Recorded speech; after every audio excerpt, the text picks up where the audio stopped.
Apat patay sa pag-atake ng armadong grupo sa Kosovo. At fans ng K-pop group na BTS may bagong aabangan. Kung ano yan, alamin sa sentro ng balita ni Joy Salamati. Apat ang patay sa pag-atake ng mga armadong grupo sa ethnic Serbian majority region sa Kosovo. Ayon sa otoridad, kabilang sa mga nasawi ang isang pulis na rumisponde laban sa mga suspect.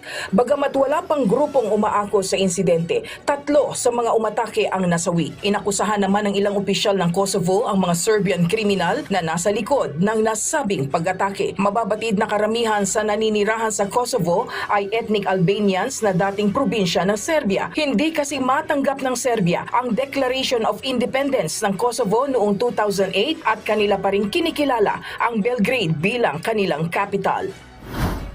2 ang nasawi kasunod ng nangyaring wildfire sa Sicily, Italy. Nagsimula ang wildfire sa capital ng Palermo, partikular sa coastal town ng Cefalù. Buwan pa ng Mayo nang magsimulang makaranas ng heat wave ang Italy. Sa ngayon, libo-libong residente na ang pinalikas.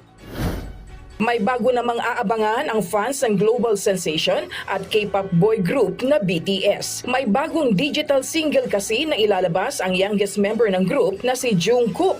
Yan ang 3D na ibinunyag ng 7 hitmaker matapos ang successful performance niya sa 2023 Global Citizen Festival sa New York. Featured sa naturang single ang American rapper na si Jack Harlow. Joy Salamatin para sa Bayan.